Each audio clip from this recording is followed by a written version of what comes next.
Seorang pengendara sepeda ontel ditabrak oleh pengendara motor.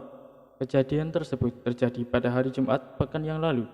Korban yang bernama Pak Yusuf diketahui sedang mengayuh sepeda ontelnya itu menuju ke warung terdekat untuk membeli sebuah obat.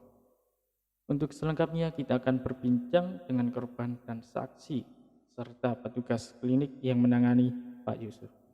Baik, kita telah terhubung dengan Pak Yusuf. Selamat malam Pak Yusuf, bagaimana kabarnya hari ini? Malam Mas Amir, Alhamdulillah kabar baik. Saya mendengar berita bahwa Bapak mengalami kejadian kecelakaan. Bagaimana kronologi kejadiannya Pak?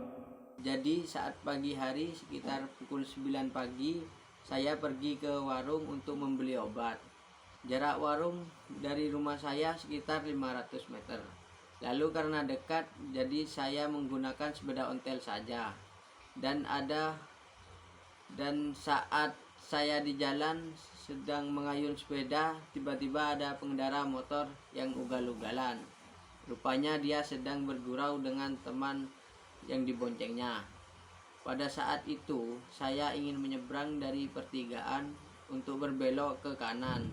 Dan tiba-tiba pengendara motor tadi hampir menabrak saya dari arah yang berlawanan. Sontak saya langsung loncat dari sepeda ontel dan saya terjatuh di sekitar trotoar jalan. Pengendara motor itu pun melarikan diri. Ya, seperti itu, Mas. Apa yang Bapak alami setelah kejadian itu? Luka ringan atau ada yang cedera yang lain Pak? Alhamdulillah saya hanya mengalami luka ringan saja, hanya lecet bagian tangan dan kaki. Saat kejadian terjadi, apakah ada saksi yang melihat kejadian tersebut?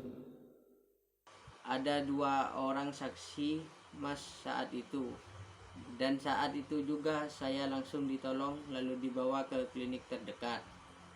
Oke, jadi tim kita juga sudah bertanya kepada Pak Yusuf sebelumnya untuk saksi dan petugas klinik yang akan kita wawancari juga bersama.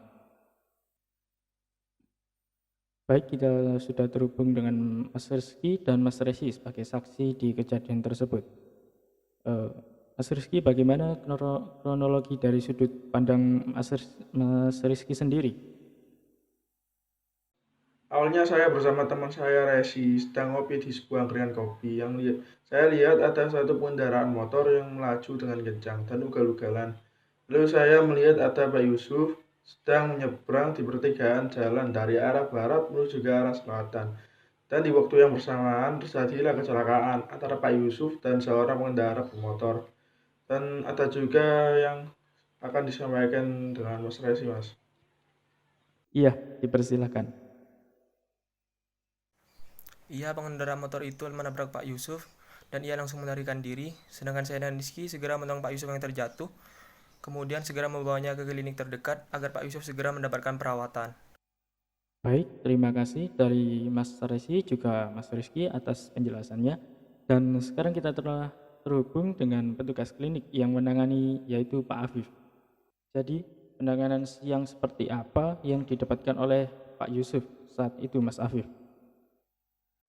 Jadi penanganan pertama yang saya lakukan kepada Pak Yusuf yaitu saya lihat dulu lukanya seberapa parah, dan jika lecetnya tidak terlalu parah cukup kita tangani di klinik saja, tidak perlu dibawa ke rumah sakit. Lukanya di bagian kaki dan tangan sebelah kiri. Lukanya tidak terlalu dalam dan segera saya bersihkan dengan cairan antiseptik untuk menghilangkan kotoran pada lukanya dan membersihkan darah yang keluar. Setelah itu saya berikan obat luka pada lukanya Pak Yusuf dan saya perban untuk menutup lukanya. Serta saya berikan obat pereda sakit dan saya berikan antibiotik agar lukanya cepat kering. Ya, begitulah Mas penanganan dari saya sebagai petugas klinik. Baik, terima kasih untuk Pak Yusuf, Mas Arya, Mas Resi, dan juga Mas Afif telah bersedia untuk sesi acara ini.